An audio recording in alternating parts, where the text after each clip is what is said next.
Some stories start with a scream, others start with a silence so chilling it hangs in the air like a fog. But this one started with a knock at the door. A soft, polite, maybe even rehearsed.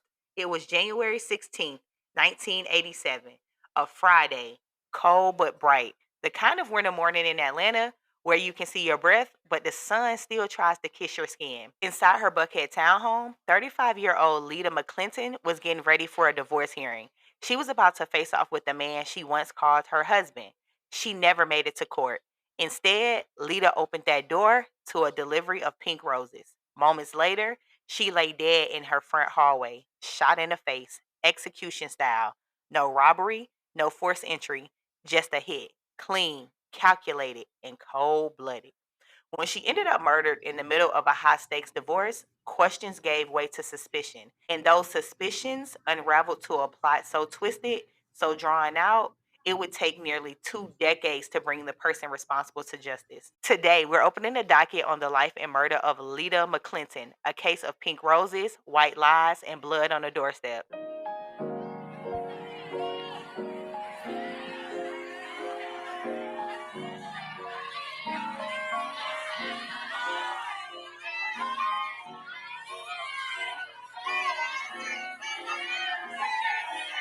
All rise. We are now on the black docket.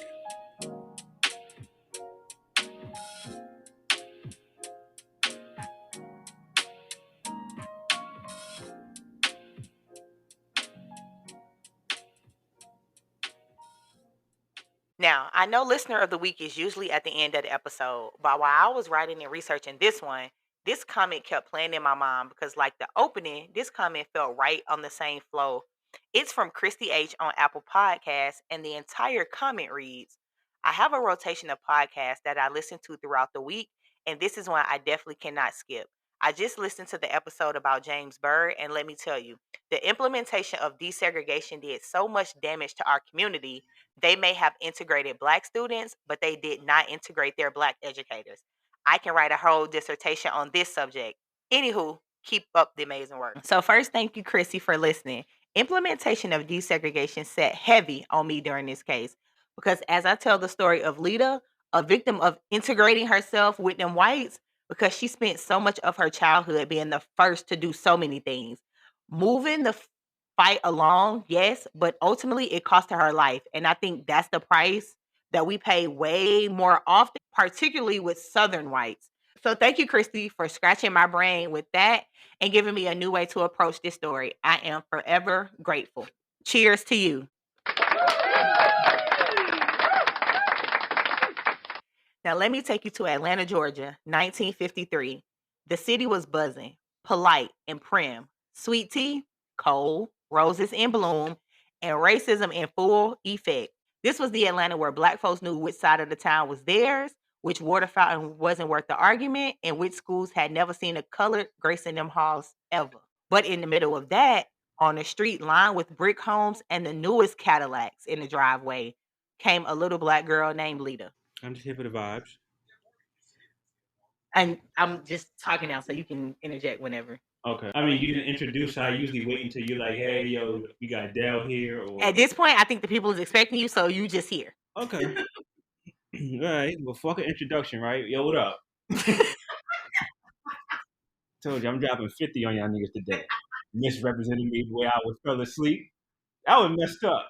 Kendall, did you not fall asleep? I didn't even listen to the show, but I know you're talking crazy. I actually wasn't. Dropping 50 on you tonight. Yo, go.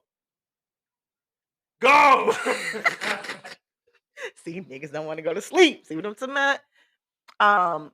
Lita was born into a world halfway between revolution and restraint.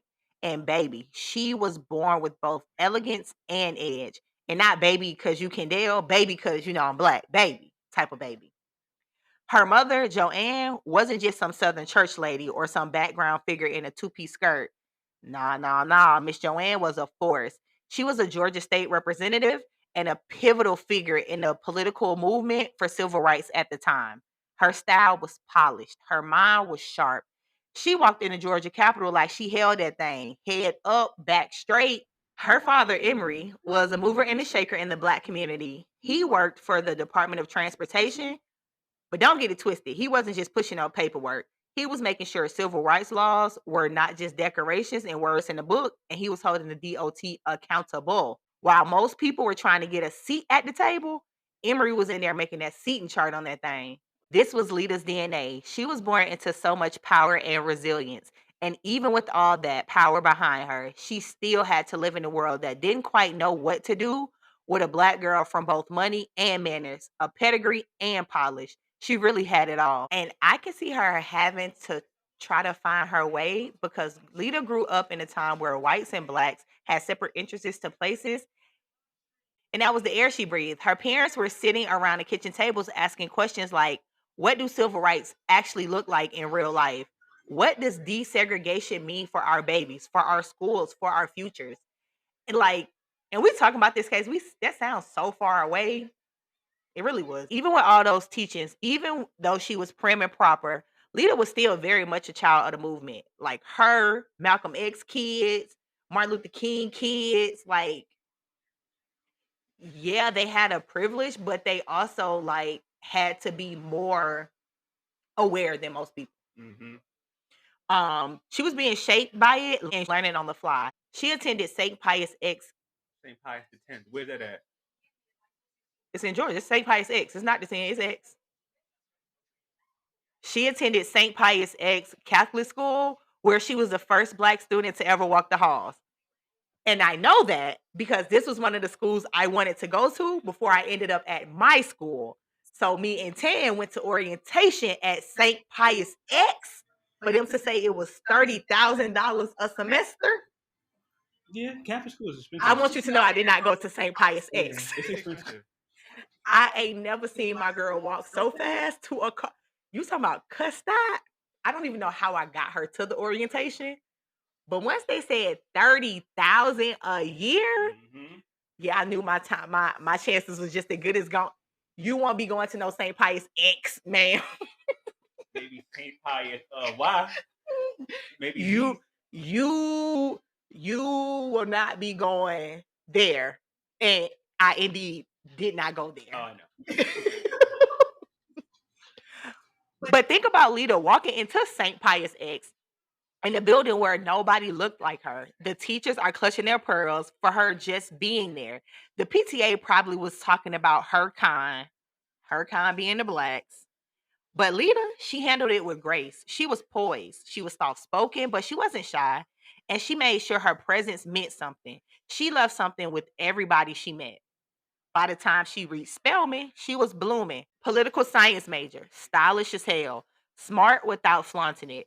The kind of girl who could read James Baldwin on Monday and turn heads at a gala on Saturday. People who knew her said she had this like magnetic calm about her. Like she could command a room without ever raising her voice. One of those people you just wanted to be around because she made you feel like you belong. A very welcoming spirit. But that's what made Lita different. She wasn't chasing clout or attention. She wasn't trying to be famous or flashy. She came from a community where excellence was the norm. So this was very much second nature for her. Where the question wasn't if you was going to college, but where and whether you were going to bring honor to your family's name or not. This was Cascade Heights, Southwest Atlanta, the SWATs, as some like to call it. But this is where old Black money lived behind manicured hedges. Jack and Jill meeting on Saturday mornings. The unspoken rules were simple. We don't air out our business in the streets for nobody to hear and gossip. What goes on in my house stays in my house. Lita didn't need to hustle for respect. She inherited. All she had to do was keep the legacy polished and in motion. With neighbors like Hank Aaron and John Lewis, the bar wasn't just high, it was historic. But beneath all that polish and pedigree, she wanted one simple thing. What all of us want, really, just to be loved. And while her family name could have opened any door that Lita wanted to get into, Lita wasn't leading on her name as a crutch. She had her own hustle. After graduating from Spelman, the crown jewel of HBCUs. Hey to the pretty ladies of Spelman. Yes, shout out to y'all on Instagram straight blessings. Pop the Molly, I'm sweating. Woo! She had dreams of going further, maybe politics, maybe law. Who knows? The world was her oyster. She had the resume, the look, the credentials, but also this quiet pull towards the kind of life that wasn't constantly under scrutiny. She wanted something soft, something where she could just have a simple, normal life. She was the kind of woman who could walk into a press briefing or a prayer circle. One minute she's navigating city council personalities, the next she's helping organize charity balls at the country club. She was fluent in both the boardroom and the banquet hall. And her style, listen, don't even get me started. Lita didn't do loud, she did looks. Think pearls, silk, tweed, wool two-piece sets. A woman who could wear a twin set and make it look like a power suit. She had that good girl raised right energy, but not in a rigid way. More like she knew who she was. She knew who her people were. She knew her life was stitched into something bigger, a generational story of Black excellence and survival. But even with all of that, especially with all of that, she still craved something personal, a husband, a family, not for optics, not to complete the picture, but because underneath all that grace and polish, she wanted love to feel easy. Now, was she naive? Maybe, but not in the way people like to imply it after the fact. Lita wasn't a fool. She wasn't some wide eyed girl from anywhere. She seen the way men flex their power, more performance than truth. She grew up around polished politicians and successful Black families who still had to fight twice as hard to get half the credit. But love is a different kind of gamble. And it all started at work. Lita was managing an upscale boutique at Lenox Square, Atlanta's glitziest zip code. You know the type of place: polished wood floors, private dressing rooms, shoppers with last names that come with inheritance paperwork. You know, I didn't know that when you got an inheritance, you had to like sign off on that. Yeah, I thought after you just turned whatever age and they said, here go your buckaroos, bucko. nah, you got to go to the lawyer because the lawyer executes that, and you go and you collect it. Yeah, it's a thing. Mm. That's why wealth can get passed down from to generation, and the people who don't have anything. And that's also why they be killing their family. This wasn't your average retail gig. It was fashion with a timeless edge. The kind of store where the outfits cost more than your rent and the customers didn't ask about price tags. They asked for champagne while they browsed. Champagne. And Lita, she fit right in, not just because she was stylish, but because she had that rare combo of warmth and elegance. She could size you up and style you better than your own reflections. Clients adored her, men noticed her, and then he noticed her. And again, and again. And before long, he wasn't browsing for clothes, he was shopping for Lita. He asked her out, courted her the old fashioned way: lavish dinners, thoughtful gifts, promises dressed up as possibility. He told her she was different, told her he admired her ambition, that he respected her independence. And for a Black woman in the 1980s in Atlanta, where dating often felt like navigating landmines of egos, status, and unspoken politics, James seemed like a breath of fresh air. He wasn't intimidated by her. He didn't flinch at her last name. Didn't seem to be looking to fix her. He just showed up. But behind all that charm, it was something colder. Before James ever stepped foot in Georgia, before the mansions, the money, the fancy cars, he was just a boy growing up in working class neighborhoods of Boston. Not Buckhead, Boston, not Beacon Hill, Boston. We're talking gritty, blue collar, snow on your boots, punch clock Boston. The kind of place that builds character and calluses all at once. James was born in 1941 to Irish American parents, the kind of folks who believed in hard work, discipline, and keeping your nose clean, or at least pretending to keep your nose clean. His father worked construction, the old school way of construction. No shortcuts, no sick days. His mother ran the house, and in those days, you know what that meant: laundry, cooking, cleaning, church, raising the kids. Where's the daddy? We don't know. He just dropped the money on the table. And she did her damnedest to make sure her kids didn't end up a neighborhood statistic. Boston in the 40s and 50s was tense, not just from the cold or the Catholic guilt, but from the deep divides, racial, religious, and class based, that carved up the city. Irish Catholics like the Sullivans had their own struggles trying to claw their way into respectability. The Protestant elite looked down on them, and in return, the Irish leaned harder into loyalty and hustle. That's the world James came from. One that didn't expect much from you unless you forced it. From a young age, James stood out, not for being warm or charming, though he could fake both when he needed to, but he stood out for being ambitious, hungry. He had the kind of drive that didn't sleep in school. He kept his grades sharp, not valedictorian material, but he was solid, sharp enough to get by, smart enough to know exactly how to play the system. And discipline, let's just say he wasn't bad, but he had a knack for testing the boundaries. Teachers called it potential. The neighborhood called it slick. He knew how to talk his way out of things, and that would become a reoccurring theme for James. Now, for a kid like James, college wasn't a milestone. It was a ticket out of the cramped Boston neighborhood, out of the expectation that he'll end up in trade and stay local, out of a life that looked a little too much like his father's. And that damn James had no intention of laying concrete until retirement into his old age. He's very much ashamed of where he comes from. Like, once I get out this bitch, I'm never looking back. Most of them that come from that hard work, blue collar life, that's how they feel, Okay. which is interesting because there's really nothing wrong with that type of life. To me, No. it's just straightforward living. You don't got to worry about looking around corner, Yes. protecting your back. Yeah, he hated that shit. Like, so when James landed a spot at the College of the Holy Cross, folks took notice. This was no community college down the block. Holy Cross was a respected school in Worcester. Worcester. We say Worcester. Well, don't say we, you, because I am not from Boston. What do they say? Worcester. Massachusetts. They don't say Worcestershire.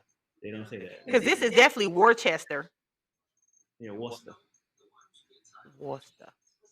Well, that's where he was from. In Boston, the city, they say Worcester. Maybe outside they say Worcester. We only know Boston, the city. Yeah, and Worcester, the neighborhood.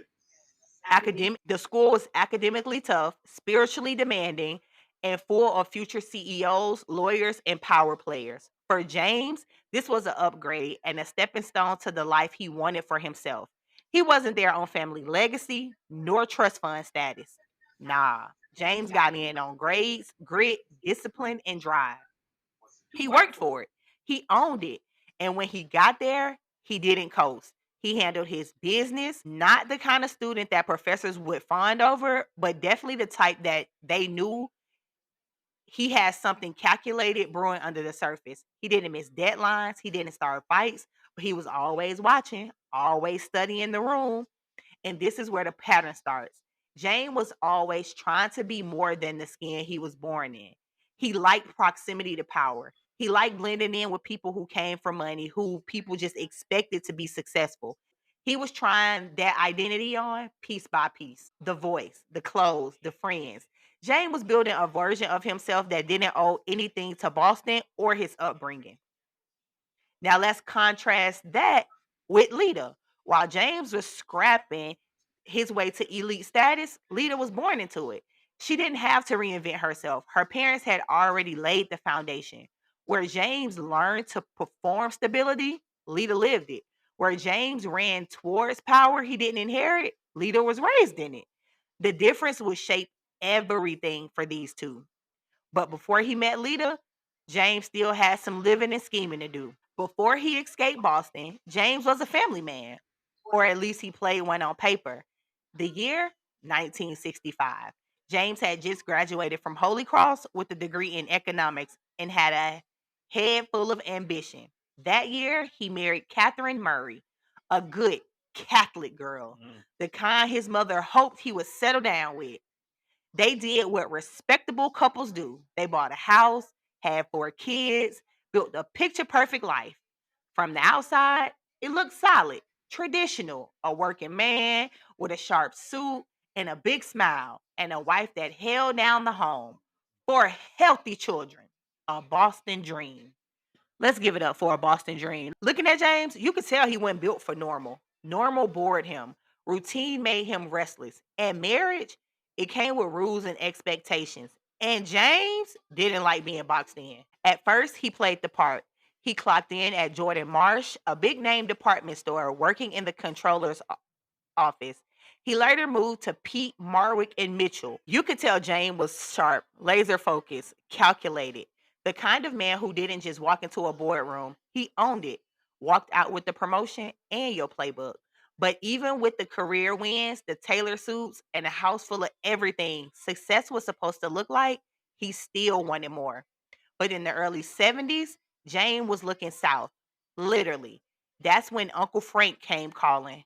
Frank Bernard, his mother's brother, was running a booming liquor distributing company in Macon.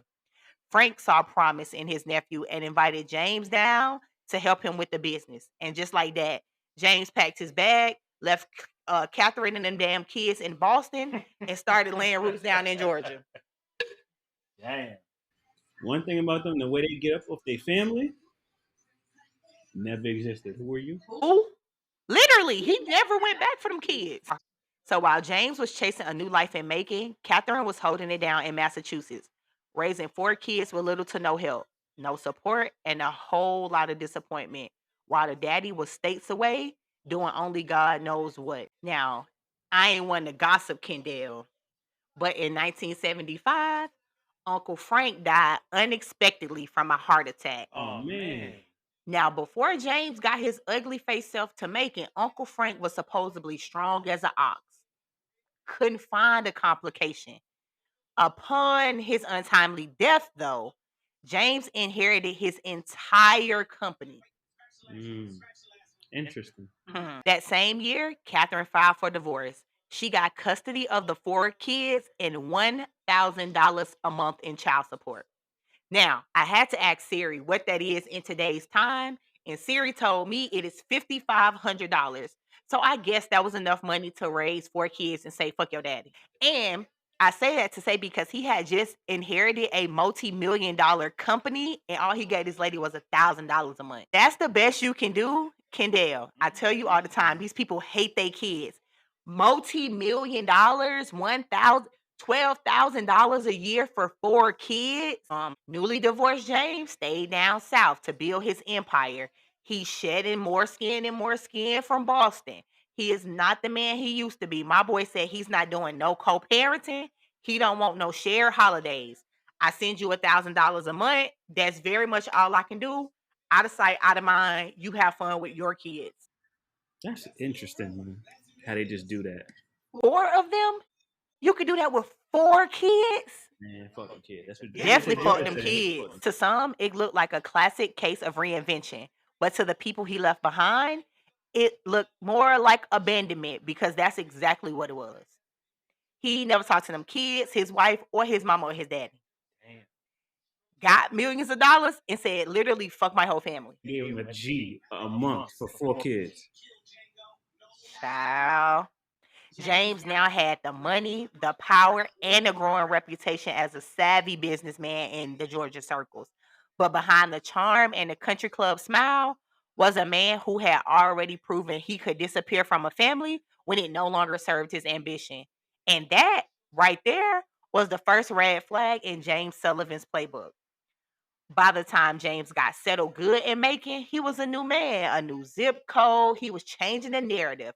Gone was the Boston accountant with the wife and the four kids. In its place, a sharply dressed, smooth talking businessman with a fresh Southern address and a liquor license with his name on it. Now, Macon may not sound like the epicenter of power and prestige, but in the 1970s, it had its own brand of Southern elite.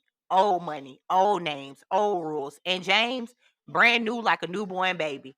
So he had to come in and try to rewrite a few things. Thanks to Uncle Frank's company, Crown Beverages, James wasn't just earning a paycheck, he was sitting at the head of the table.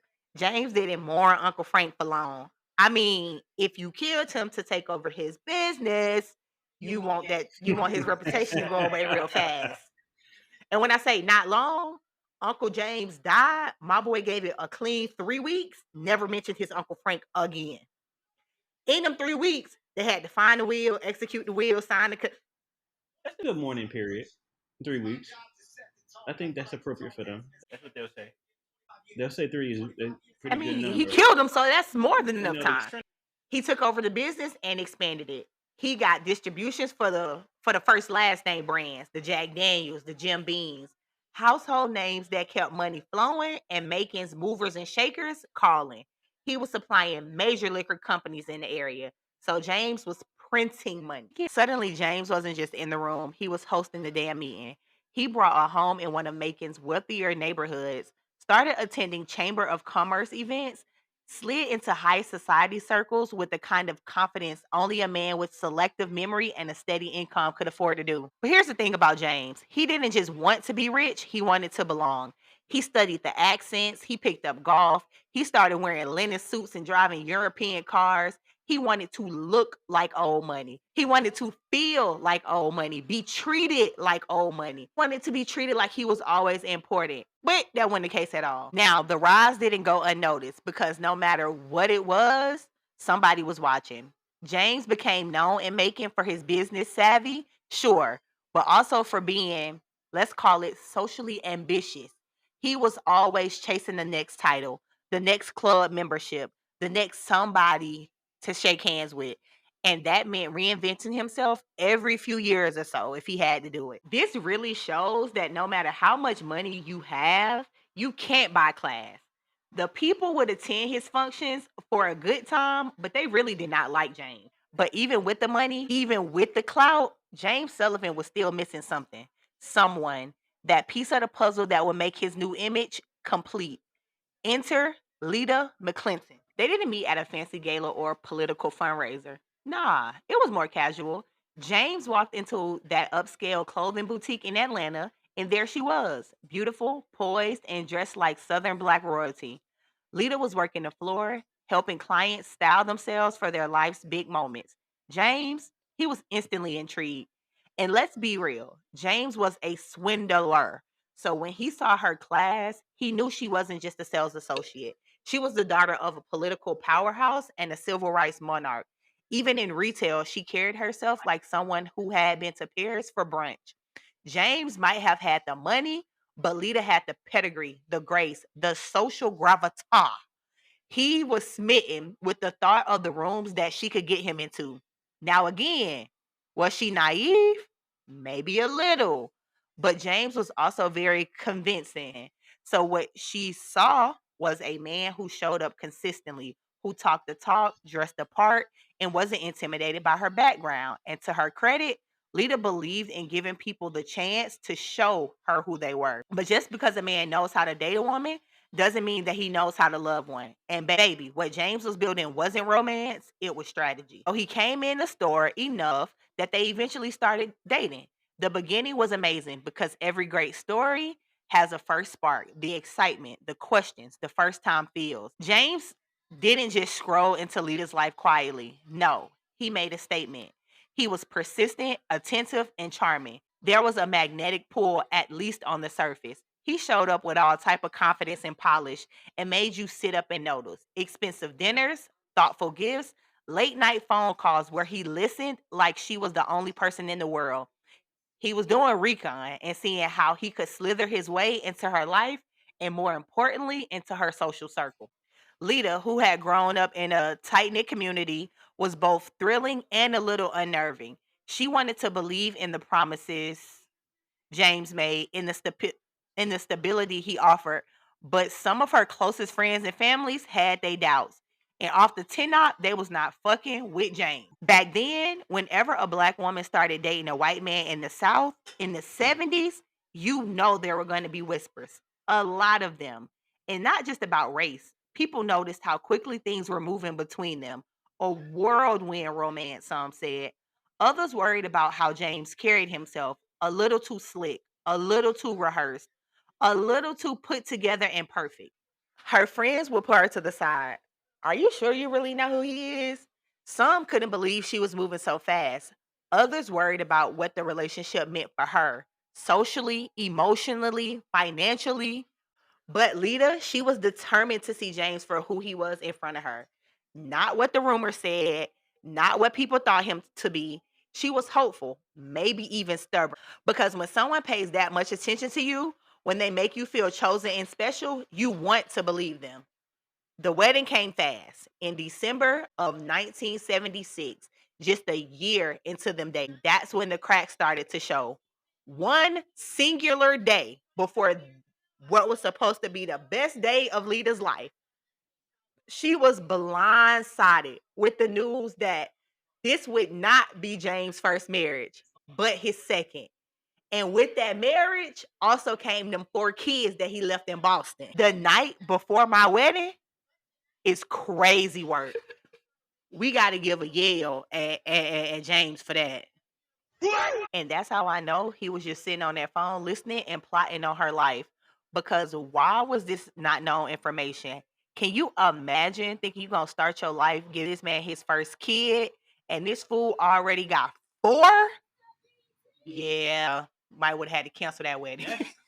Man, listen, nobody getting married today. Shutting it down.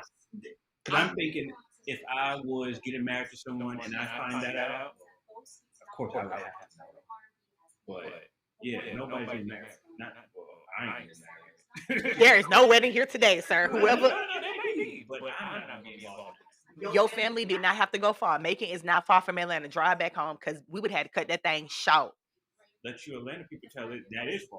I mean, in theory, yes, but thinking I'm finna get married and you got 4 kids and you just telling me it ain't, I would walk back to Atlanta from Macon. And to add insult to injury, with all this newly found information, he handed her a prenuptial agreement that looked less like a mutual contact and a one way for James to keep everything on his terms. Limited to just $25,000 if they ever got divorced. So he had a couple million from killing 25,000. 25,000, right? Yeah, I see why I thought they said 250. Wow. That makes it even worse. 25,000? That's not even a decent watch. So let's say she helped you move your business from Crown Jewel or Macon to Worldwide, and you think you only finna give her $25,000? You're used to, if your people are used to free labor. That's true. And also, he had his own blood and semen. $1,000 a month. So I don't even know why I'm shocked. It's cool, you know. I don't even know why I'm shocked. No matter how long they stay married or how much she put into the business, it would be maxed out as that. That's the prenup. So I agreed to marry you after the 4 kids and you hand me this prenup. It definitely ain't no wedding. There's going to be a wedding possibility, but I will not be a part of it. I will be spectating. Now, if you have another outfit, we could trade. You can have the tux. You can wear the tux. Do your thing. I'm not getting married, though. And to the fault of Lita, she did not read the prenup.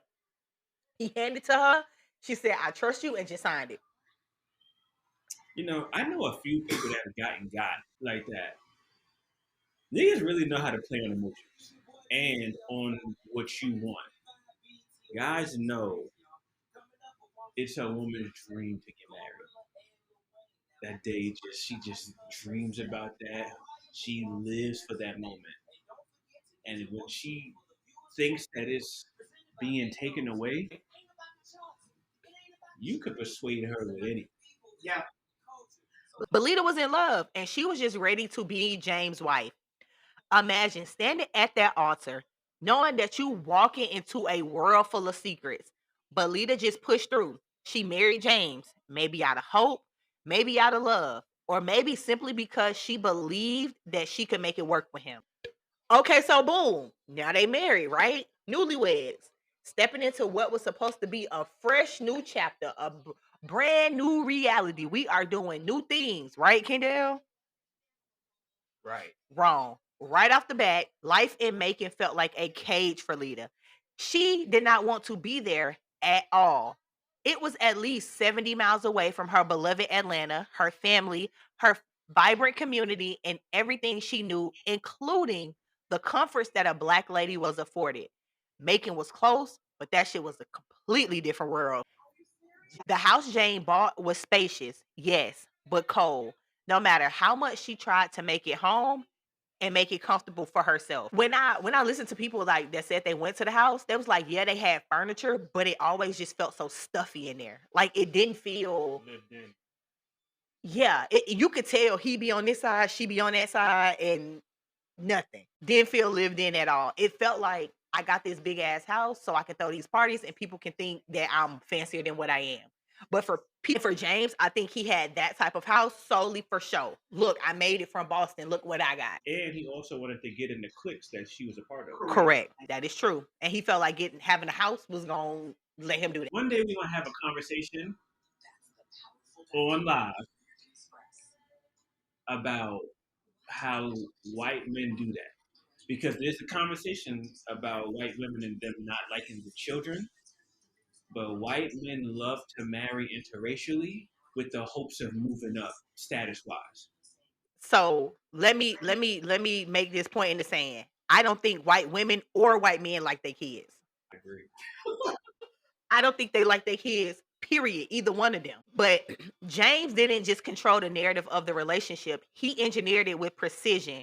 And his favorite tool, like so many sneaky snakes, it was money. What was supposed to be a financial partnership in reality was just a system of surveillance.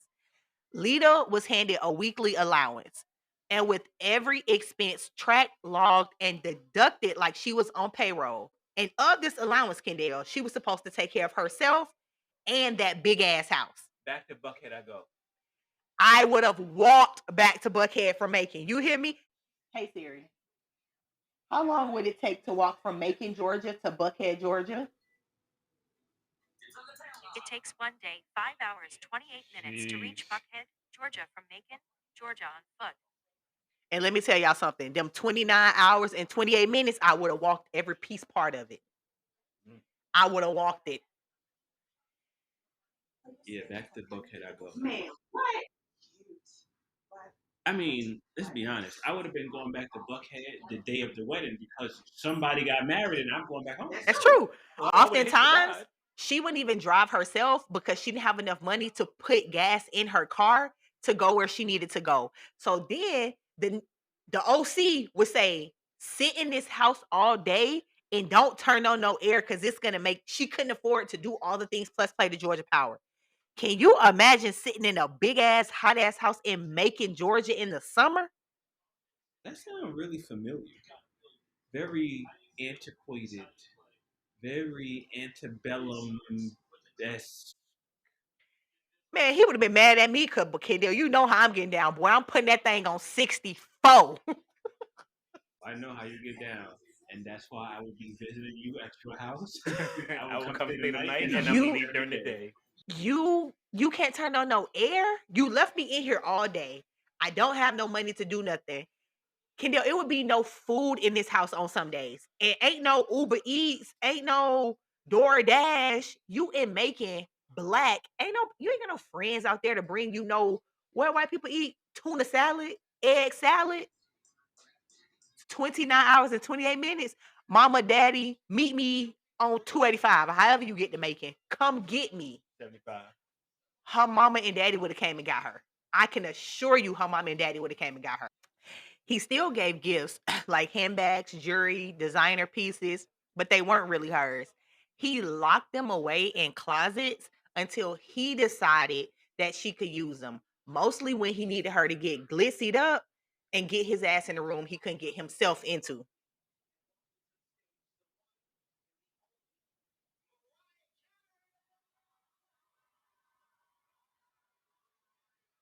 Her elegance and image was something he tried to ration. He controlled what she wore. He criticized her weight, even accused her of affairs that he knew she wasn't having while he was out parading his own arrogance without shame. You seen the pictures of this lady. Yeah.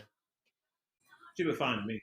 She was white girl thin. Like, fat, sir, please. Yeah, nah. Please, James, don't piss She me wasn't. off. Through all of this, Lita found herself eroded under his grip. She began tiptoeing around grocery receipts, asking for permission to spend her own money. Her freedom, 100% controlled by James.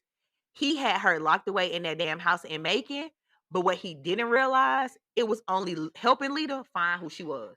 Mm-hmm. Because the thing about shrinking a woman like Lita is that eventually she remembers who the fuck she is. Eventually, she stopped asking. She stopped apologizing. And that's when it got scary times for that. That's when it got scary times. He didn't know what to do. Because I think going back to why I used Chrissy's comment, I think Lita was playing nice with him at first because when you go to these integrated schools, you in this, what I'm saying, biracial marriage, you gonna play nice. You gonna play the telephone with him until you gotta turn that bitch up. Cause through it all, she's still from Atlanta. The southwest side, more west than anything of Atlanta. She still had it in her to turn that bitch up. Yeah. And she was playing nice with him because he thought, oh, she light skinned, oh, she cute, oh, she know how to wear this ball gown. Lita probably was in there, grandma jamma, give him hell, Alabama, up in that house with him. You could have took that same energy and went to Buckhead. You definitely could have went to Buckhead. Go back to Buckhead. You definitely could have went back to Buckhead. I'm not even going to play with you. This is what you're doing. But he couldn't handle that. And he couldn't tolerate that because he never seen that power of her. So and it was also, I feel like she was working her way back there. Like, let me make sure this shit is done. Let me make sure I'm done with him. Because if my mama and my daddy already said, don't do this, and I did it, when I go back, I got to make sure I'm done. You know what's coming with that. Exactly. By this time, though, they both knew that Lita time in Macon was a done deal. It was coming to an end right along with that marriage. She felt like a prisoner, and John's plan to use her to get into all them rooms did not work how he thought it was going to work. Because I believe he thought she's hootie tootie fancy schmancy in Georgia. I'm gonna bring her to Macon and it's gonna work, not knowing that Atlanta white and a Macon white is totally different. She wasn't getting into shit in Macon. So he got her down there and his plan backfired. She can't get me in the rooms and I can't buy myself in the room. So instead of saying, I don't want you no more, I'm gonna just be mean to you. I mean, we've witnessed that. Just let me go. Yeah, just let me go. Just let me go. And his excuse for why they didn't get in them rooms while she was down there was what? Because she was black. I could not get in the room because I had a black ass wife that I pursued. She didn't pursue you, sir. And if you wasn't a sneaky snake, you should have went and did recon in Macon to see if your black wife would have been welcome. If you already knew she was black, you knew I can't even say if you knew, he didn't think that her blackness would restrict her down in Macon. Fair, because it didn't restrict her in Atlanta. He thought Southerners are Southerners. He didn't know that it was a difference. Understand the energy of Atlanta is a little different. Fair. It just be the stupidness of it all that be mind blowing to me. Sir, you moved her to racist ass Macon. What did you expect? What did you expect? The same way how you knew you could move her to Boston, you should have knew you could not have moved her to Macon. Racist to who? Her, not him. So he didn't know it was racist. Fair enough. Fair enough. He really is the worst type of man. And quiet as it's kept, I feel like she was welcome.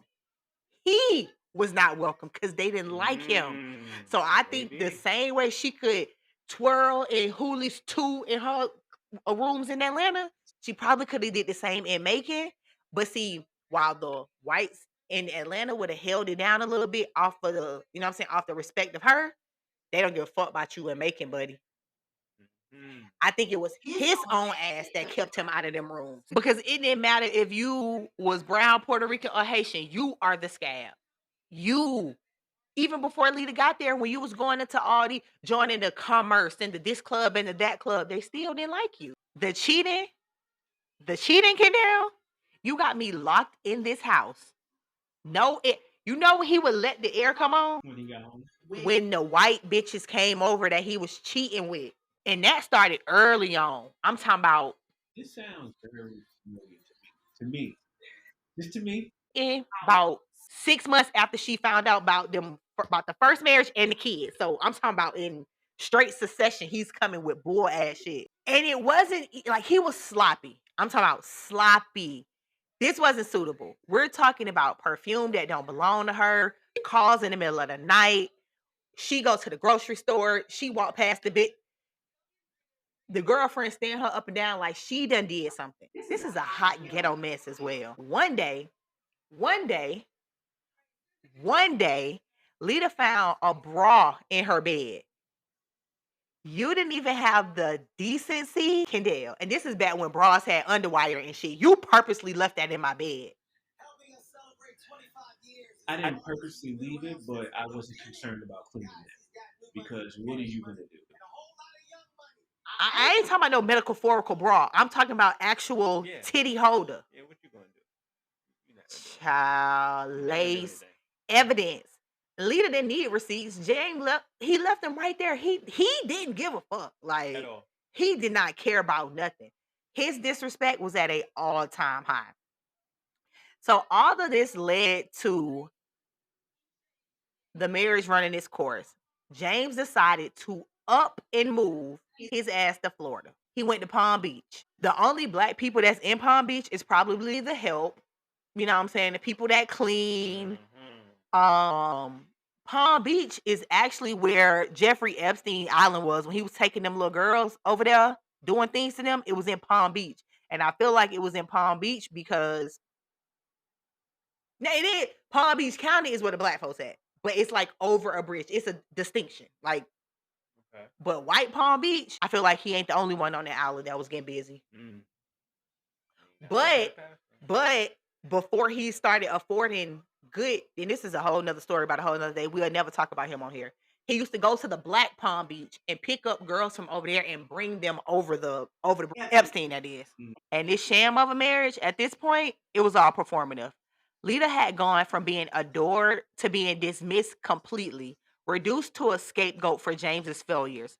When he didn't get the promotion he wanted, who fault was it? When social doors didn't open up the way he expected, who fault was it? He blamed her race again. She did go to Palm Beach for a little while. Very, very little while. Okay. How little while? Maybe like a year. Okay. But he went like in Macon it was bad. But in Palm Beach, everything was because she was a black. I'ma step on faith and say he was in the house calling her a nigga. You say that about a lot. Because I feel like they all say it. When it get bad, if they will call their wife a cunt, they will call you a nigga. That's just crazy to think about. I'm dating, we're married, living in the same house, and you mad, and you call me that. And this was the moment that Lita stopped looking for explanations and started planning her exit. She didn't give a damn how big that house was. Now, the house in Palm Beach made the house in Macon look tiny. It was on the water, like you can drive up on a boat, a beachfront house, I think is what they call it. So it was a very, very, very big house. She didn't give a damn how big that house was. You got it, brother. She went back to Buckhead, made him get her a townhouse, and she left and proceeded to file for divorce because you playing. And when she filed for that divorce, that was the moment that she became in danger, unbeknownst to her. Because James wasn't the kind of man to just let it go quietly. And you already know he knowing she going back to Buckhead. She's probably going to file for divorce. I just bought this house, so now they know I got more money than when I first married her. Like that grip that money got on him is crazy. Because I know it couldn't have been nothing but the money. It couldn't have been nothing but the money. James had a plan, one that reached far beyond courtroom, one that would turn Lita McClinton from a wife into a headline. And if he would just leave his kids and never look back on his kids for money, he don't give a damn about you, little black lady. But you don't think she thought about that before she even got married to the guy? What part about the kids? She learned on the wedding day about the kids. I wouldn't have did it. It wouldn't have been no wedding. The story of this is it wouldn't have been no wedding. And can you imagine living in a house where you're surrounded by love letters to somebody else? His multiple mistresses. I'm talking about he would pin them bitches right in front of her to Catherine, love James, and leave it for her to see it. If this is what white men do to white women, I now understand why they behave the way they behave. Because that is outrageous. That's outrageous. He had multiple other lives, and she was just expected to smile, play the perfect wife, This was her reality. The more James tightened his grip, the more isolated she felt. Friends noticed she became withdrawn. They saw sadness in her eyes. The vibrant woman who once thrived was fading, slowly getting swallowed up by that white man.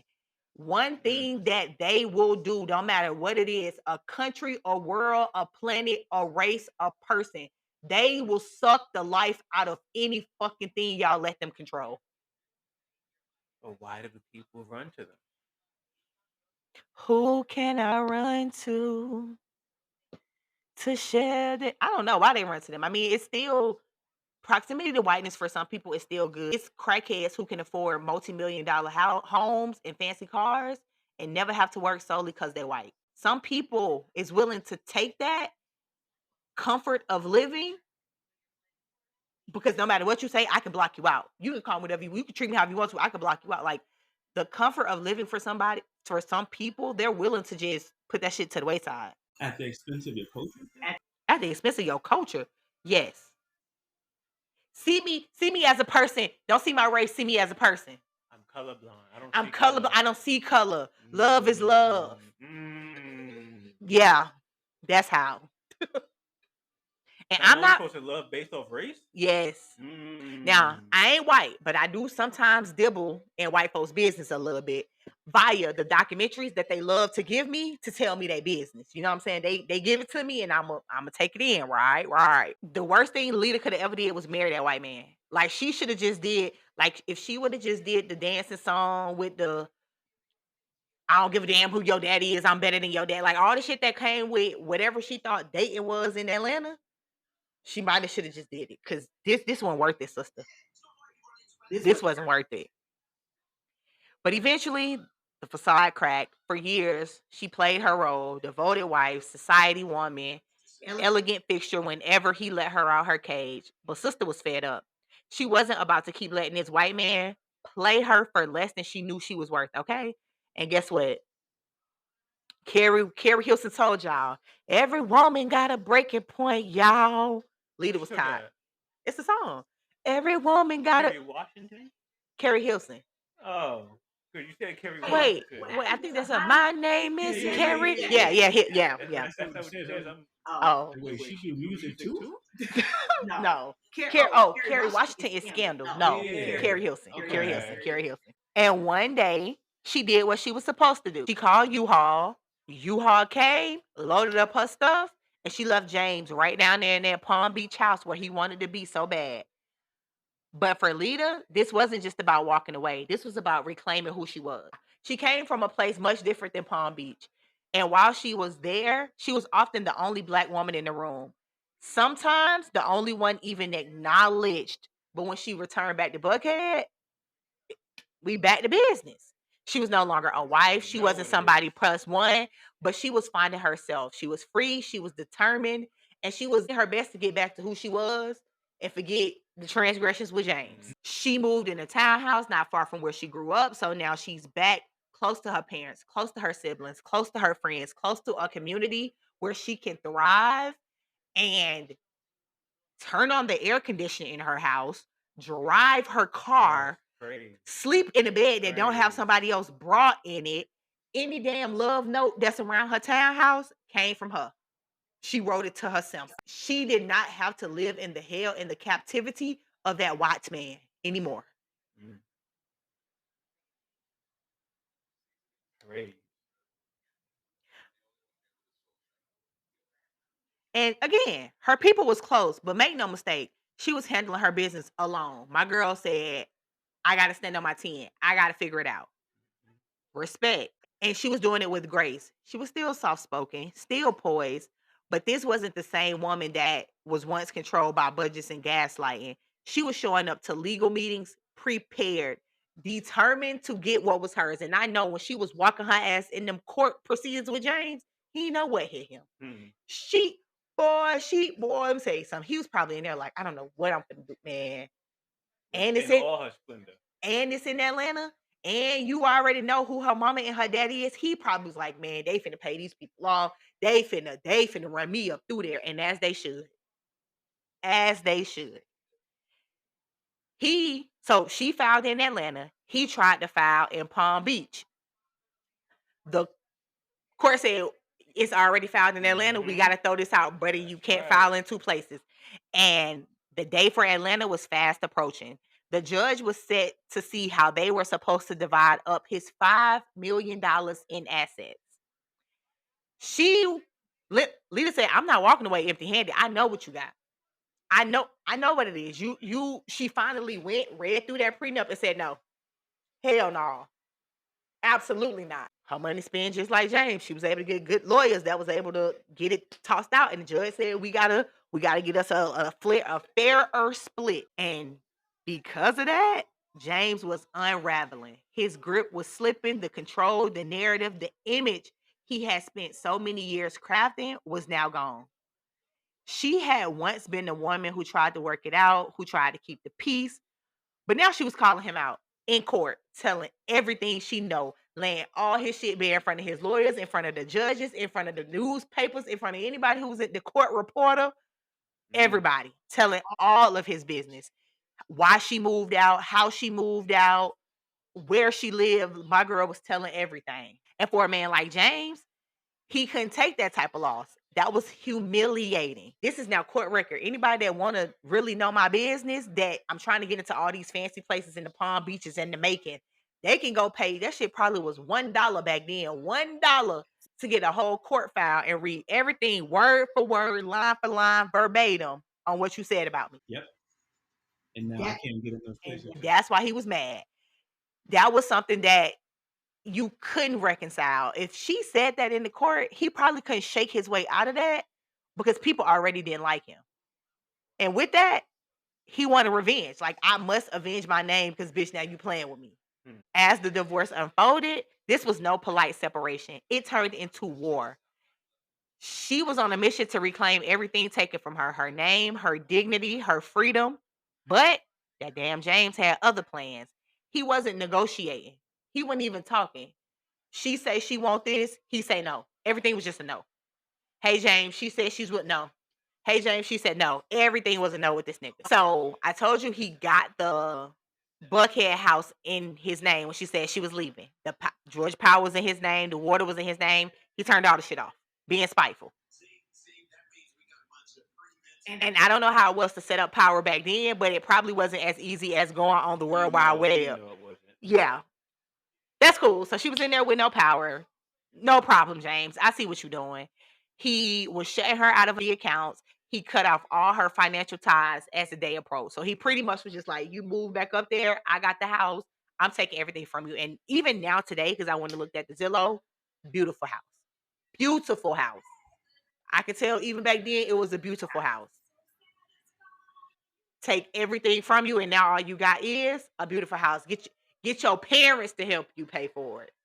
But that's rightly okay because unlike him, she didn't need his money. Who she called? Who I said she just could have called? Her mama and her daddy. And they gonna come through. Come on, man. They helped her. They helped her get right back on her feet because being mean and nasty didn't do anything because she has help. And all she had to do was go right back to that court and say he was being vindictive. He turned off the Georgia Power. We added that right back to what was going on. I say this every single last week that we've been doing this podcast. People get to doing stupid stuff when they're supposed to be so smart that they be dumb. Because if she's trying to take you for money, you should probably just be trying to lay as low as possible, going in. You being spiteful. No, this is when my power will reign. My white power? Yes. My privilege. Yes. And James was as stupid as they came. He went into full attack mode, smearing her character at every turn. He accused her of doing drugs. He accused her of smoking crack cocaine. That one is always in the top. Does she do drugs? No. Crack cocaine for black people. Come on. Because he had heard that crack in the 80s was all the rage. So the only thing he could fathom in his mind is to say that because crack is all the rage, she is black, she is doing crack. And this is why I support what Jane Elliott said. They're all racist inherently. because that's what you were taught. Yes. That's what you believe, and that's what comes to your mind, and you say it. Yes. Cool.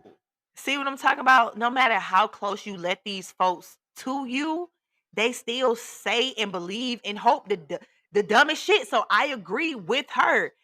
I always lead to these type of situations when people ask me, how can you be racist if you date a black person or if you got black kids? This is how. This is how I told you I'm still it can deal to this day. I'm still getting like 100 likes and replies on me saying that girl was racist because she could name no black people on that post on TikTok. And all the comments be like, but she got him right. She got him right. Her boyfriend is black. That don't mean shit. She's still racist as fuck. Yeah, nice proximity to black. That's my excuse. I can't be. Come on, I can't be because he's right here. Come on.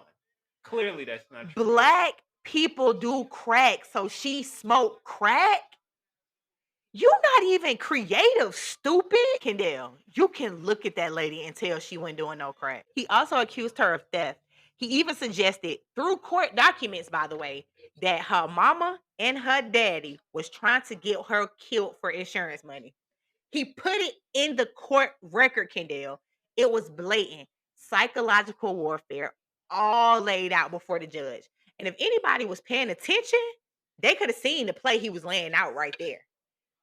This particular fact was in the marriage decree months before he had her killed. Mm. Why would you randomly say her parents trying to get her killed and then she end up killed? Like, why would you put that in? They should have knew right then. But there is something deeper fueling this. James was still blaming Lita, her blackness, her refusal to fit the playbook that he created in his mind for his failures in Palm Beach. The doors didn't open, the business deals that fell through. It was literally all her fault. And the fact that he was going to have to give her a chunk of that money that he had already killed his uncle for to begin with was not sitting right in his spirit. Can't do that. Can't do that. The divorce judge was about to split that estate, and Lita had every right to feel like she was on the brink of a winning payday. But she never got to that courtroom. That morning, a delivery came from her, and justice was extinguished before it even began. As the divorce dragged on, James' behavior didn't just get petty, it got chilling. While Lita was trying to move forward with her life in Atlanta, somebody was watching, waiting, planning. And the months leading up to her murder, a strange pattern started to emerge, one that would catch the attention of investigators for years to come. Phone records began to reveal something suspicious. A string of calls made from a Howard Johnson motel in Sandy Springs, just a short drive from Lita's Buckhead townhouse, to James' house, all the way in Palm Beach. This was happening months before she died. The timing of those calls, that made people uneasy. So for months, it was happening before. They were placed just before and shortly after Lita's murder, and they stopped right after she died. Interesting. Now let's be clear. We have no proof who was calling James from the Howard Johnson in Sandy Springs. We don't know. But who you know that was there, sir, and why are they calling you in Palm Beach, and why they so close to your dead wife, and why they stopped after she get dead? You know what I'm saying? We can't say it was him, but we got questions. The timing is very suspicious. He was starting to feel the financial pressure. It was mounting. He didn't want to win. He just didn't want a divorce. He wanted the narrative, the power, the truth that was slowly unraveling. And while it hadn't come to a head just yet, it was most definitely at a bitter splinter. This was just a powder keg and it was getting ready to explode. All right, so let's get into the meat and potatoes of this thing. And let me tell y'all about this plan. Just a heads up, it was not a good plan at all. Very, very childish. Very childish. But again, what do I know? So James' ugly ass face had the money, right? He had the connections, right? And more importantly, he had the motive, right? Right. This divorce was threatening to expose him for the liar that his house of cards was built on. And Lita wasn't just his ex, she was a witness to the truth, to all the lies, to all the scheming in the business, inside and outside of court. She had proof and receipts. And James' warped mind, that made her a liability. So he did what men like him do when they always run out of charm and control. He outsourced the violence. Because even though he was so mad that he could cook an egg on his head, he was also too pussy to do the big boy job himself. Instead, he reached out to a man named Philip Anthony Tony Harwood. Damn, he got a whole bunch of names. Not a professional hitman at all. Not some dark figure that only pops up when it's time to handle business. He was just a long haul truck driver with a record and a willingness to do the unthinkable for a price.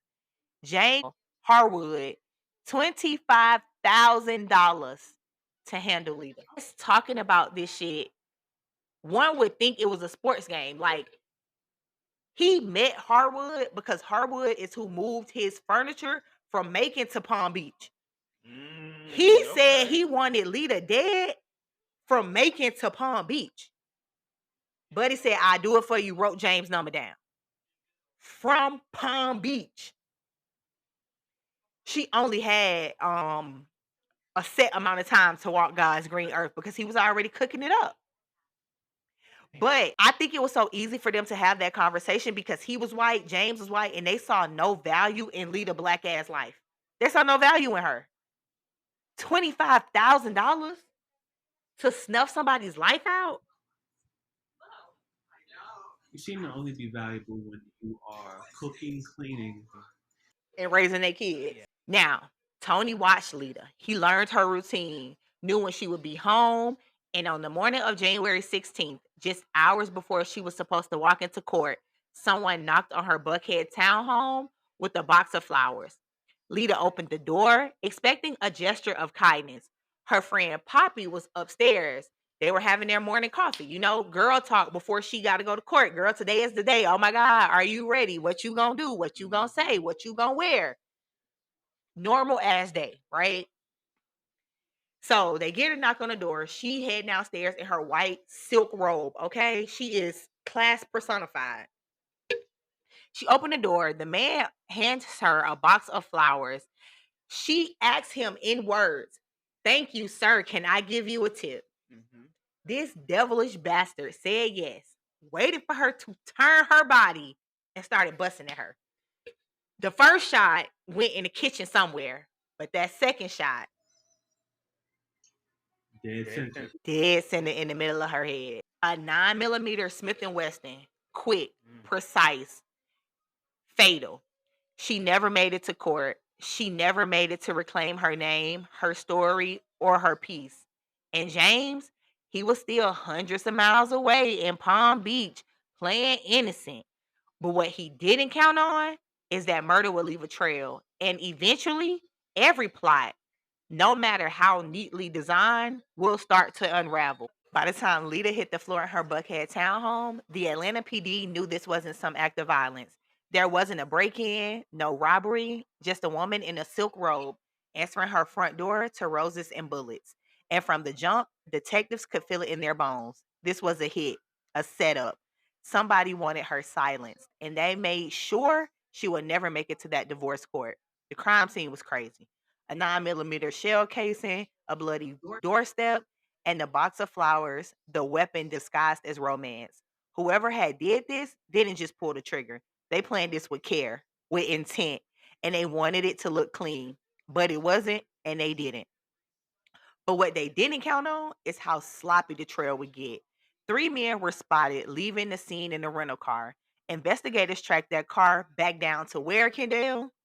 The Howard Judson Motel, just across town in Sandy Springs. Fake names on the check-in. Oh, but it was phone records. They went so fake because those motel phones lit up with calls straight to who? James, and that house in Palm Beach. And get this, one of those calls just 40 minutes after Lita was shot. Now, what is the likelihood of some random person being in Sandy Springs so close to her call you 40 minutes after she got gunned down? Wait until the next day. They got to call the. But this was the dude that did it was like a criminal, so he was money hungry. Like, yeah, I did my duty. I need the rest of my money, brother. They need another way to communicate. And then he slipped. big time. In a taped phone call, James told someone that Lita had been killed with a 9mm. Problem with that detail, it hadn't been released to the public. Only the killer or somebody close to the killer would have known what type of gun she was ultimately killed with. Meanwhile, James was doing his best PR damage control, painting Lita as unstable, accusing her still of smoking crack cocaine, still in her death, still throwing dirt on her name, as if they could not check her body for cocaine, still out there telling people that she was stealing for him, as if they could not check her house for whatever he said that she stole. And he still was suggesting that her parents was the ones who got her pop. That's crazy. Like I know people do stuff like this. Obviously, this ain't no rap in my cap. I did not make this up. This is what that man did, but it seems so outlandish. But the investigation, it was just getting started. Years passed with no changes though. The case went cold for a decade, damn near two, when investigators got the name of a man who delivered the flowers and the shot.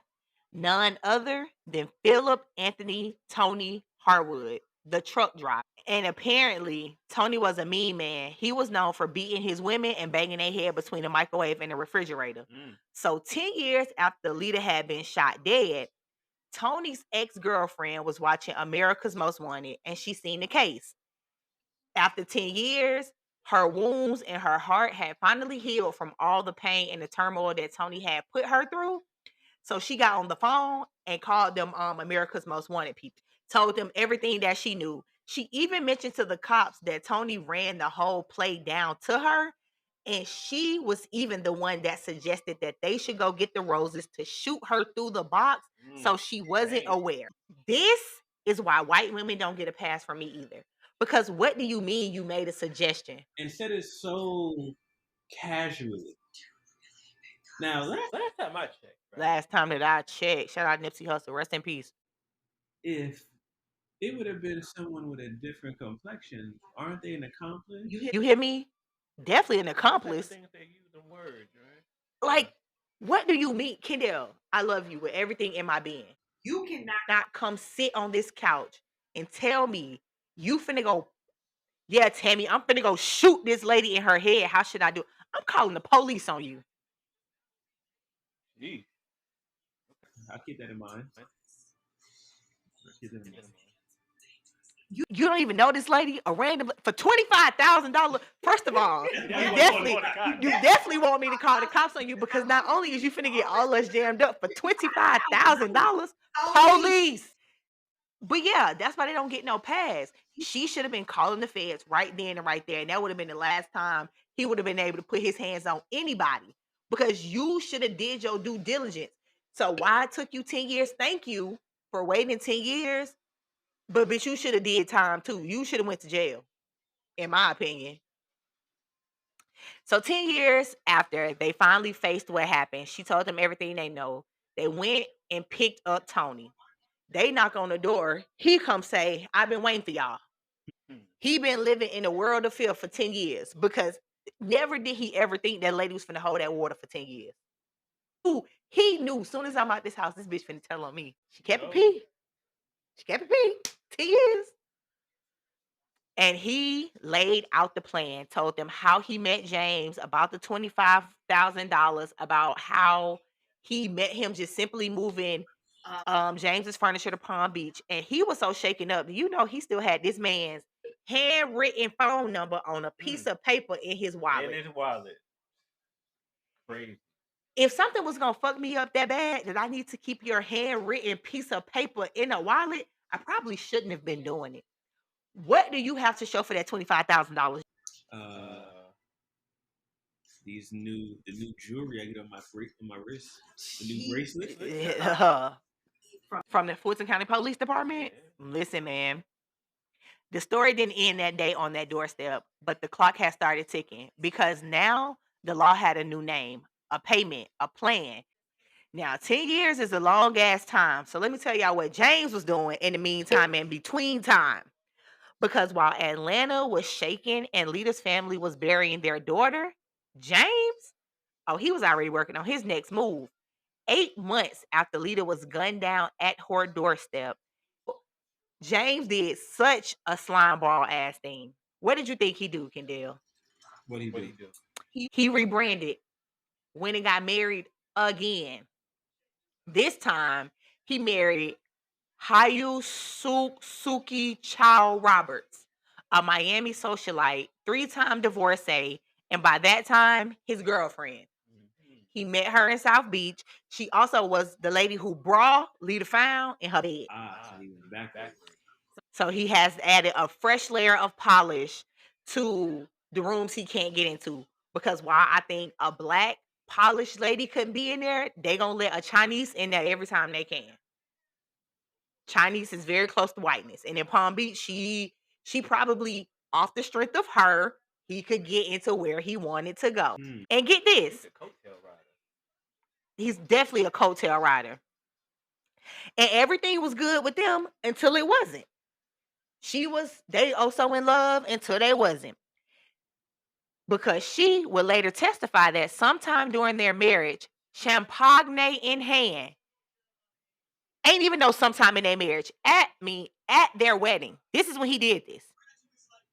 At his wedding, to Suki, champagne in hand, he confessed to orchestrating the murder of Lita. He didn't whisper it. He went mad. He said that shit in the toast to the groom, to the bride, your sister. I killed my ex-wife. Like, how the fuck? That's crazy. I gotta see that. Let me tell you, we was at the toast. Ain't no marriage. A notice. No. It was like done deal. Business closed. That's what he did. So while investigators were still piecing together the puzzle, Jane was out here clicking glasses, living it up. He didn't even come back to bury her. Sister was cremated. All her family got was literally her body. He didn't let them get any of her personal belongings out the house. They couldn't get, all they had was that white robe she got shot in. He sold all her baby pictures, all the things that she brought in that house. When he left Atlanta was the last time they see him. He never came back for nothing after she died. For court, of course, but he never came back. Didn't call her mama, didn't call her friends, didn't do nothing. Just like that. The speed and nonchalantness that sent ripples through Palm Beach society, this wasn't a man in mourning. This was a man that was sending a message. At the same time, Jane was still playing the role of respectable businessman, navigating his former liquor distributors, attending elite events, even landing a seat on the Palm Beach Landmark Preservation Committee. Behind the scenes, James was in damage control. He was spinning stories, denying involvement, using his friends, and now his new wife, she created an alibi. When he was pulled over, when they asked him where he was at the day Lita was murdered, I was with her. We went to this fancy dinner and she was the alibi, right? So 10 years after that, he was pulled over for a traffic violation. Now, he got to keep up with the Joneses. So what do you mean traffic violation? No, I can't do that. He lied and said Sookie was driving the car. Do you know the lady wasn't even there? They love to blame someone else for their doing. She wasn't even there. Kendall, he was the only person in the car. That lie resulted in perjury charges for the both of them, and both of them did a year on house arrest because he lied and she went along with the lie. Both of y'all stay your ass in the house. That is most definitely a felony, but it's Palm Beach. They probably paid their way out of it. But through it all, he refused to crumble. Instead, he kept pushing forward, chasing social success and deflecting attention. And when Sookie and James eventually split in 1990, that's when everything unraveled. At her divorce proceedings, she dropped a bombshell. That's when she confessed and said James admitted to doing it at their wedding at the toast. Again, what you scared now, huh? Oh, I'm finna divorce him. He told me he popped this other one for. Now I'm scared. Let me tell. They dangerous. They dangerous. How they do it They are that. How do you lay next to them Listen. with this type of information. knowing Listen. this is what they do? And she said that he told her he did it because it was good for them being him and Suki. In front of a judge with a room full of witnesses. Once again, you being a bad husband is in court records again. Again and again. So is it both of them lying or you lying? Of watched both of them. And I also feel like he chose Suki again because it's easy to place blame on a chink. I'm not calling her a chink, but I'm just saying what he would probably say on a nigga and a chink if in a divorce. It was them. It wasn't me. What do you mean? They are less than. They are other than. So he was good at choosing people that he could say it was them and not him. So he thought. The public revelation opened the case. It reminded investigators and the public that the flowers at Lita's door weren't just random, that James didn't escape the shadow, and they knew what he did. So, yeah, the aftermath of Lita's murder showed a man more concerned with optics than accountability. He remarried fast, he lived large, and he denied it all. And eventually, that facade cracked wide open again by him and his own wife. So now Lita is dead. Now all the things start. So first out the gate to take a swing at James for his crimes against humanity and against Lita was the feds. They wanted him first, but it was a rush case. Back in 1998, the government brought the case first against him in federal court, not for murder, but for interstate conspiracy to commit murder for hire. They were aiming to hold him accountable under federal jurisdiction for allegedly orchestrating the hit across state lines and not doing the hit on her. Mm-hmm. The prosecution laid out a blueprint that read more like a movie script than a legal filing. Phone records, wire transfers, testimonies from co-conspirators. They thought they had him. Nail in the coffin, this cracker is going to jail. But here's the thing about James Sullivan. Money talks. And his defense team came ready to shout. The jury deliberated. Actually, the jury did not deliberate. They put all their evidence in front of the judge, and the judge said, "We're not doing this." No, not at all. Judge threw out the federal case. Mm-hmm.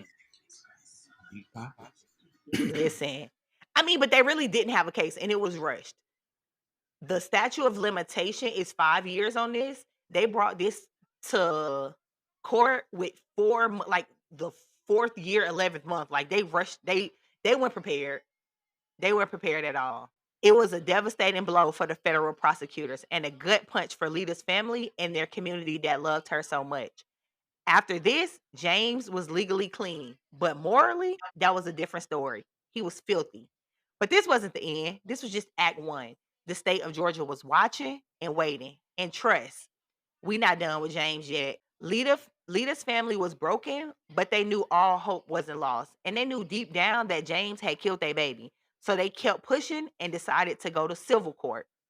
When the criminal verdict left so many with open wounds in the federal court, Lita family wasn't just finna lay down. The focus of the criminal trial was solely on locking James Sullivan up for orchestrating Lita's murder.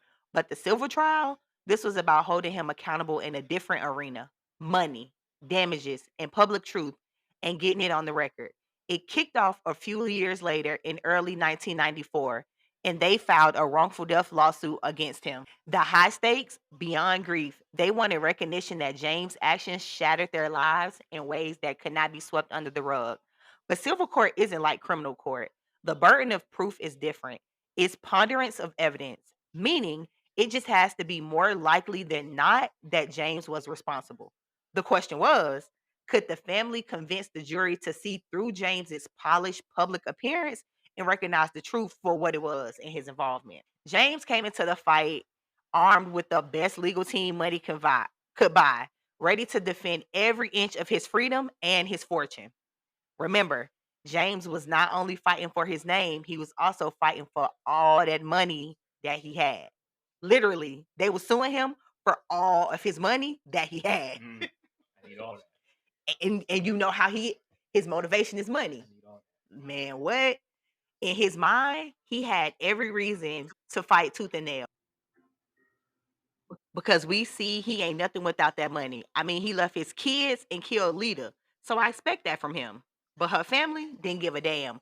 They painted a picture of a man who couldn't handle losing control, who saw Lita's fight for justice as a threat to everything he valued: money, reputation, and power. The courtroom was tense. You could feel the weight of the city watching, the racial undercurrents, the power dynamic, and a clash of social worlds that made this so much more than a regular civil case. Witness took the stand, from Lita's friends who knew her as a vibrant, independent woman to experts who laid out the cold facts tying James to the murder conspiracy. Every piece of testimony chipped away at the image James tried to protect. And that's the thing, these fake ass images people create for themselves, it's so hard to keep them up. Or you could just be yourself. But James sat there, silent. His lawyers questioned every detail, painted alternate scenarios, and tried to muddy the waters. The battle wasn't just legal, it was again psychological warfare, because that's how he liked to play. In the end, after all this back and forth and rigmarole, the jury found in the favor of the McClintons. The verdict acknowledged that James Sullivan was financially liable for the wrongful death of Lita McClinton. It was a victory, some type of justice in the face of so much pain and hurt. The court ordered a payment of $4 million to settle with Lita's family. He could have set that whole Fulton County on fire. Y'all talking about he got to give up all his money. Boy. It was a rare moment where money met morality, where the system recognized that there was some consequences beyond prison walls. And honestly, this is probably the best type of punishment that they could have chose for a man like this. If they would have been like, hand over all your assets right now, leaving that court, this would have been a win, because he would have been doing crack cocaine. Most definitely. He would have lost his mind. He wouldn't even been able to last one single solitary day, I don't think. Now, that $4 million civil judgment, James Sullivan never paid a dime, not a check, not a payment plan, nothing. James used his wealth to make good and stay gone. He slipped through loopholes, he hid assets, and vanished into the wind. For the McClinton family, the verdict was symbolic justice, but financially, it was ghost paper. Nothing. Valid on paper, but worthless in reality.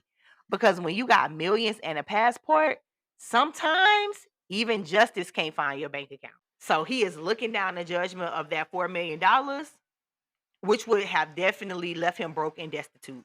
He was desperate, panicked, and like most men with something to hide, he ran. When the news started to tighten, James didn't stick around to face the music.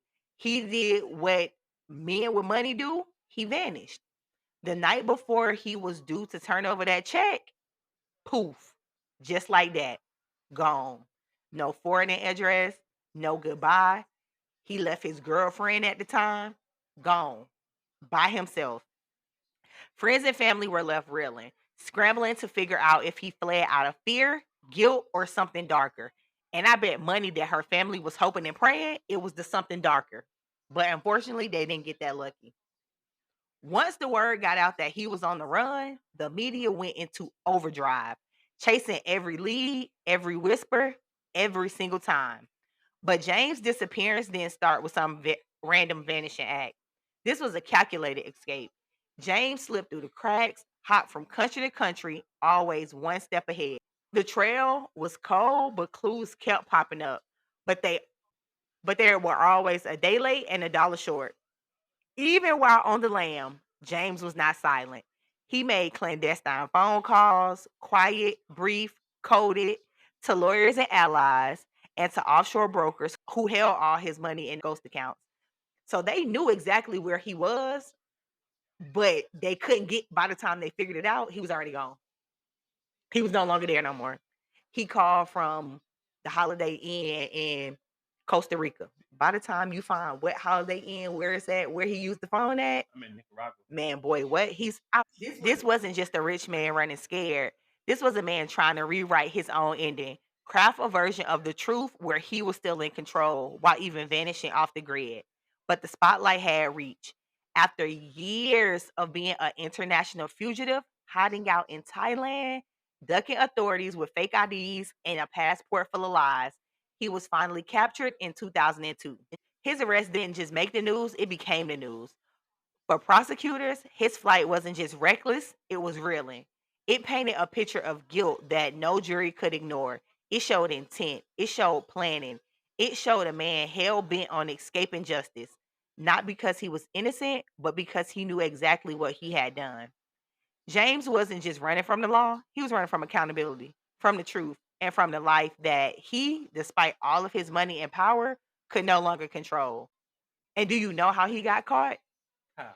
Some random police in Thailand went to a FBI seminar in a random room in the FBI hut in Thailand. They had a board with the America's Most Wanted on the board. The officer from Thailand seen the board, was patrolling the beach one day and saw this OC, and he called the authorities, and they came in and arrested him right on that beach. Can you talk about bad look? What are the odds? What are the odds that this random police officer and you on the beach at the same time? The odds are the ancestors are gonna always intercede. Your people will always intercede for you. For nearly a decade, James Sullivan had lived the life of a ghost. Not the kind that hunts, but the kind that hides. Lavish homes, fake names, burner phones, and just enough distance from the US justice system to make himself believe he was untouchable. But the thing about ghosts, eventually somebody see through the sheet. Come to find out, James had been living in a modest apartment in Bangkok. No mansions, no staff, just low profile isolation and a passport under somebody else's name. When authorities finally tracked him down, there was no wild chase, no barricade standoff, just quiet. Hey, sir, I think you wanna go have a conversation. Wanna go? Let me holler at you real quick. That's how I think they rolled up on him on that beach. We can either make a scene or you can come talk to me. I think he made a decision. That's what happened. James walked calmly, no emotion, no argument, just a hollow kind of regulation. He was flown back to the United States under tight security. And just like that, after 15 years of ducking justice, the man accused of orchestrating the murder of his wife was now inmate pending, awaiting trial in a Georgia courtroom. But capture was only more prolonged. You'll think catching James in Thailand would have been the beginning of the end. But no, it wasn't. This sneaky snake still had another life. Don't tell me he had another family. The moment the word got out that he had been arrested, you could feel the collective release of breath in Fulton County all the way to DC. Because capturing him was one thing, bringing him back, that was a whole different fight. James didn't just lay and accept extradition, he lawyered up internationally, claimed that sending him back to the US would violate Thailand's extradition treaty. His agreement his argument that he had already been tried for the crime in federal court. But remember, in 1998, they did not charge him with murder. They charged him with murder for hire and interstate conspiracy, and they found him not guilty. And that's where it got sticky. His legal team leaned hard on double jeopardy. The Constitution protection that says you can't be tried twice for the same crime. But the feds had only charged him for interstate conspiracy to commit hire, not murder. Those were two very different charges. But his lawyers were hoping the distraction would blur under international law. So his lawyers was over there playing games too, because you know the difference. But that's his job. His lawyers was playing games. And to be real, for a moment, it almost worked. Thai courts delayed. Arguments was made. Sullivan was playing the agent old man card. Oh my God, that's such a long flight to Atlanta. I won't be able to make it. I'm going to die on the flight. I am so ill. He claimed he would never get a fair shake in America, claimed it was all political, claimed the McClinton family had too much influence. Him? Yeah.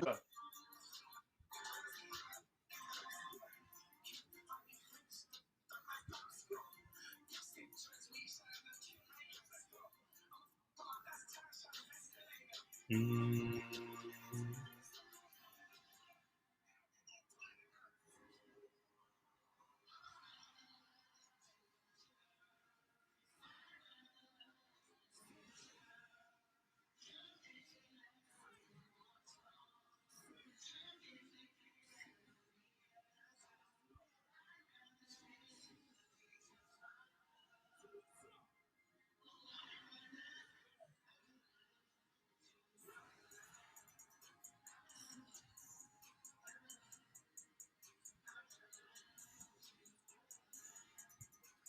But Thailand wasn't buying the performance. In the end, the Thai government approved his extradition, but not without attaching some legal strings. One major condition: Sullivan could not face the death penalty back in Georgia. It was a non negotiable term of his agreement. If the United States wanted him back, prosecutors had to agree that life without parole could only be the max sentence. And that's exactly what they did. James Sullivan was shackled and placed on a plane bound for Atlanta, returning to the very place and the very people he had spent 20 plus years avoiding. Let's be clear, Sullivan didn't fight extradition because he believed he was innocent. He fought it because he knew Once waiting he on touched that soil, they own his they on behind. his a courtroom, a jury, and a reckoning. He knew they was gonna fight him like a piece of catfish. It was over with for him. And if I'm her mom and her daddy, when he touched that tarmac, where is my money? Do they charge interest on like civil payment? I want my money with interest. Off top, before y'all put the bracelets on him, Where is my let me go money? and speak to him real quick for 5 minutes. I want to inquire about Where is my my money? debt that he had. You feel me? With James firmly back in custody, the legal saga kicked into high gear. This wasn't a one trial story. Oh no. So that sneaky snake that is James is now firmly planted back in the United States.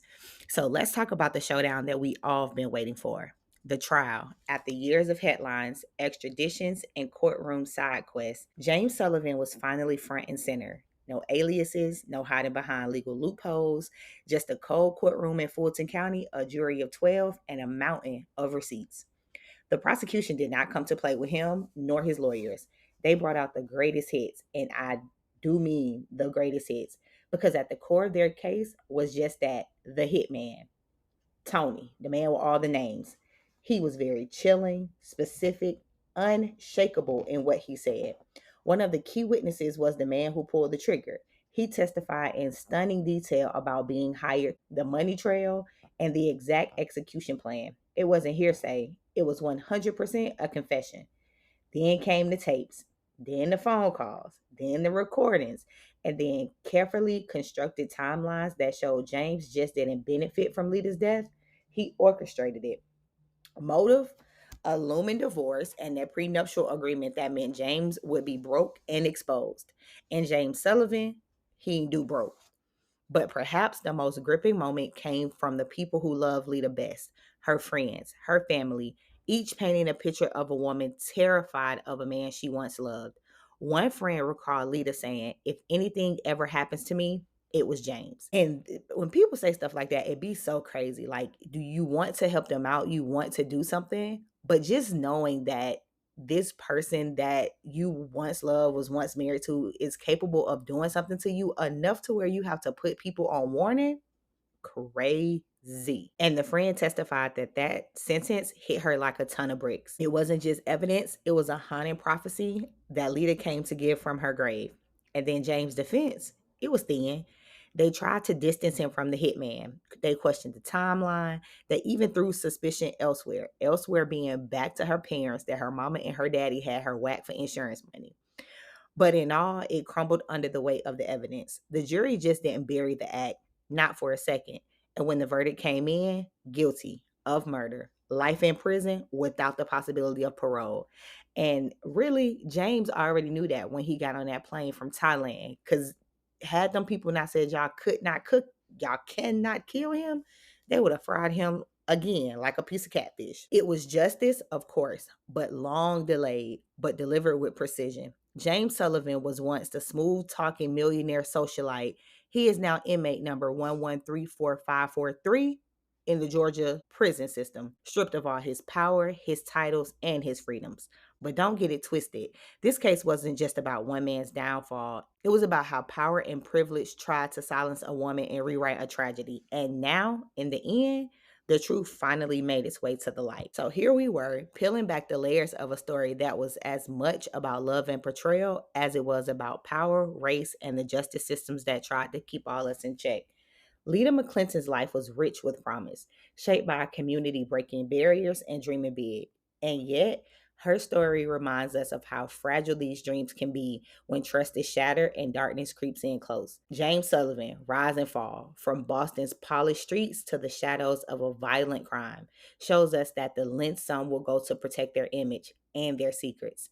The courtrooms weren't just venues for judgment, they became stages where truth, lies, and raw human emotions collided. But here's the kicker: even when justice is served, the ripple effect just didn't stop at the verdict. They echoed in the lives left behind, in the wounds that take years to heal, and in questions that linger in our society about race, privilege, and what it really means to hold someone accountable. As you walk away from this episode, remember, the Black Docket isn't just about crimes, it's about the stories beneath the headlines, the people, the facades, and the systems that shape their fate. So stay curious, stay critical, and as always, keep your eyes wide open. And another thing, I feel like ever since I've been born, there have been so many unprecedented times. From 9/11 to COVID to this man being a president and now a felon. These times need to start being precedented state. And I'm not playing. I'm putting my foot down. Start precedenting the times. I cannot keep up. I cannot keep living like this. Every single time I turn around, I'm the first to experience something. I don't want to be the first anymore. I want to be like the second or third. Like back in the day, all they had was like the bubonic plague. Okay, get over it. Every single time I go to sleep, I wake up unprecedented times. This needs to end. I literally cannot handle another unprecedented time. Get some precedent around this hoe or else. And another thing. Now, I feel like every time I get up here talking about unprecedented times, I always lead with this week has been a doozy. I can't afford no more doozy in weeks. But first and foremost, our first story of the week is coming out of Dillon, South Carolina, where the Dillon community is outraged after officials paved the roads in Dillon with limestone dust, which is in turn making the citizens and the people that live in Dillon, they literally can't breathe the air. They're walking around with like they can't go outside. They're having to super ventilate their house. When they are outside, they're having to wear masks because you're not supposed to be breathing in limestone dust. Dillon is if not completely majority Black community in South Carolina. Um, so we can go on and on and on and on and on about the why. Um, but I think my question on this would be, what is the fix? It's already down on the ground. You're already done paved over it. Do I believe that they're going to come take it up and ensure that the limestone is not there? No, absolutely not. I believe that they're probably going to come lay more concrete on top of it, which is in turn not going to help the situation. So if anybody is in South Carolina, particularly Dillon, and know more about the situation, please reach out to me. Please just let me know because I am super interested in why. Why did they even who thought of this? There was no scientist on board that said, yeah, we maybe shouldn't be doing that. Maybe not. As I was strolling the byways and the highways of the internet, oh, happy Pride to everybody that is a part of the Rainbow Coalition. Yes. So I was just strolling and I seen that George Washington Carver was queer. Apparently the people back then of that time knew, and that's why he really didn't come out. Like if people ever wanted to see him or visit him, they would always have to go to his estate, go to his house. He welcomed people to go there. But yeah, because he obviously in those times he would not have been welcome with his partner. So to not bring any chaos and confusion his partner's way, not to bring any chaos and confusion his way, they just stayed in the house and lived their life. And in all of my years walking this God Green's earth, I feel like they have always told us about him and the peanut, but they ain't never tell us he was out here taking peanut. Can I not say that? But happy Pride to George Washington Carver and everybody else who celebrate. I hope y'all are having a ball and do something fun in the name of being gay. Also, rest in peace to Sly Stone. He has now went on to the glory. He has now become one of the ancestors. I think I just know one Sly Stone song. Different strokes for different folks, and so on and so on and shooby dooby doo. But rest in peace to Sly Stone. And if you do want to learn anything about Sly Stone and who he was, I hear that there is a really good documentary on Hulu that talks about him and his life and who he was. I'm going to put that on my to watch list. Also, coming out of Georgia, I'm not sure of what part of Georgia, but the FBI and the DEA, they say in Metro Atlanta, announced the biggest fentanyl bust in history with over 90 kilograms that was found. And I don't know if any of y'all have ever watched Breaking Bad, but apparently when they did the bust, somebody in there had a Walter White chain that he was wearing around. I'm gonna post this on the social so y'all can see it. But it's a chain with Walter White's face on it. And to me, that just screams, hey, police, come lock me up. I'm doing something I'm not supposed to be doing. Hey, come find me. They claimed it was enough to kill Georgia's population 4 times over. That's how much fentanyl they found.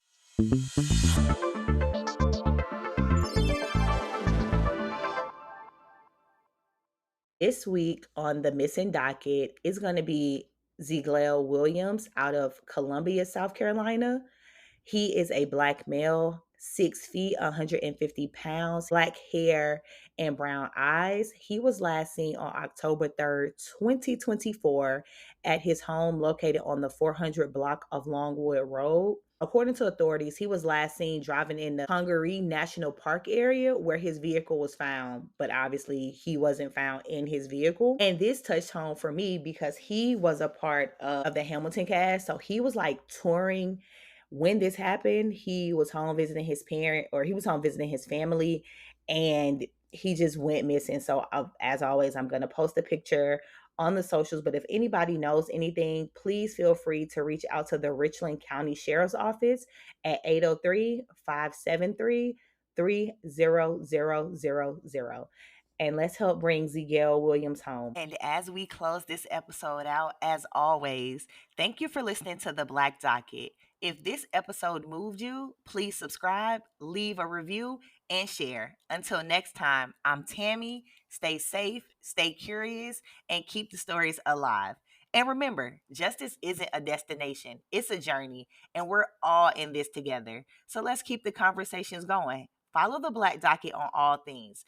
Facebook at the Black Docket Crime Chronicles, Instagram at the Black Docket, and shoot me an email and I'll answer at any time at the blackdocketcc@gmail.com. And listen, whether you're binging, commenting, or just vibing in the background, you're a part of this. This is your docket too. Got a tip? A story that I need to drag to the light? You know where to find me. Until next time, stay sharp, stay loud, and never forget, truth doesn't knock. It knocked the damn door down. This is the Black Docket. Again, I'm Tammy, signing off.